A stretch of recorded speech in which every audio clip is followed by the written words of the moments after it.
काका, ये धारा 370 क्या है? धारा 370 क्या है ये जानने के लिए 42 साल पीछे जाना होगा बेटा। अंग्रेजों ने टू नेशन थियरी के तहत हिंदुस्तान के दो टुकड़े कर दिए, एक हिंदुस्तान और पाकिस्तान। पाकिस्तान की बहुत इच्छा थी कि जम्मू कश्मीर का विलीनीकरण पाकिस्तान में हो जाए, और राजा हरि सिंह चाहते थे कि कश्मीर एक स्वतंत्र देश रहे। वो न हिंदुस्तान में विलीन होना चाहते थे न पाकिस्तान में, और तब पाकिस्तान ने खूनी खेल खेला। अक्टूबर 1947 में पठानी कबायलियों को जम्मू कश्मीर के खिलाफ उकसाया, कश्मीरी पंडितों का कत्लेआम करवाया। ऐसे हालात देखकर राजा हरि सिंह ने घबराकर नेहरू जी से कहा, कृपा करके आप कश्मीर को बचा लीजिए। मैं ऐसे हालात में चाहता हूं कि कश्मीर का विलीनीकरण भारत में ही हो जाए, सेना भेजिए। लेकिन जब तक भारतीय सेना कश्मीर पहुंची बहुत देर हो चुकी थी। न जाने कितने कश्मीरी पंडितों का कत्लेआम हो चुका था। कश्मीर का 1/3 हिस्सा पठानी कबायलियों ने अपने कब्जे में कर लिया था। लेकिन अपनी इस नीच हरकत के बाद भी पाकिस्तान बाज नहीं आया।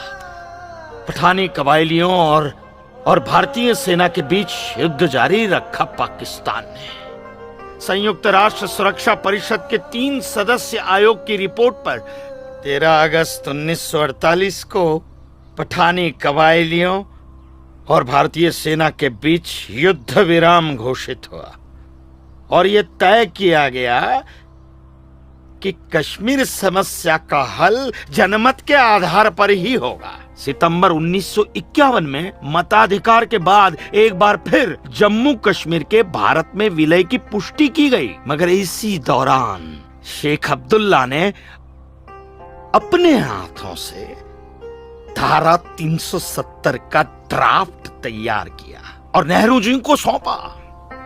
सरदार पटेल और आम्बेडकर साहब की मर्जी के खिलाफ 1952 में नेहरू जी ने इसे लागू भी कर दिया। इसी धारा 370 की वजह से नेहरू जी ने कश्मीर को एक ऐसा विशेष दर्जा दे दिया जिसमें जम्मू कश्मीर राज्य ने हिंदुस्तान से अपना एक अलग संविधान स्थापित कर लिया। इसी धारा 370 की वजह से हमारे हिंदुस्तान का राष्ट्र ध्वज अलग है और कश्मीर का भी ध्वज अलग। इसी धारा 370 की वजह से कश्मीर की कोई भी महिला यदि भारत के किसी भी अन्य राज्य के नागरिक के साथ शादी करती है तो उस महिला की नागरिकता समाप्त हो जाती है। लेकिन यदि वो महिला अगर किसी पाकिस्तानी नागरिक के साथ शादी करती है तो पाकिस्तानी नागरिक कश्मीर का नागरिक हो जाता है, हिंदुस्तान का नागरिक हो जाता है। इसी धारा 370 की वजह से भारत के किसी भी अन्य राज्य का नागरिक जम्मू कश्मीर में जमीन खरीद नहीं सकता, व्यापार नहीं कर सकता। लेकिन जम्मू कश्मीर का नागरिक भारत के किसी भी अन्य राज्य में जाकर अपना व्यापार कर सकता है, जमीन खरीद सकता है, कुछ भी कर सकता है। अरे ये बिग लैंड एबोलिशन एक्ट क्या है पता है?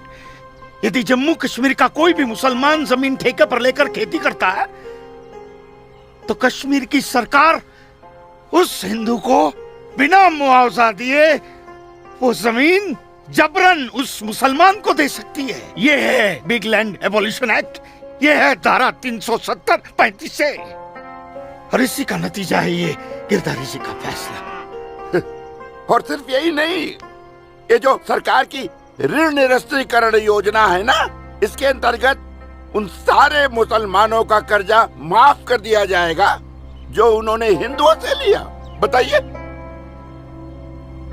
सरकारी नौकरियों में 5% का आरक्षण हम हिंदुओं के लिए किया है। सारे हिंदू कश्मीर से चले जाएं, यही चाहता है पाकिस्तान और यही चाहते थे शेख अब्दुल्ला। हिंदुस्तान जगाने आई हूँ, उठो हिंद के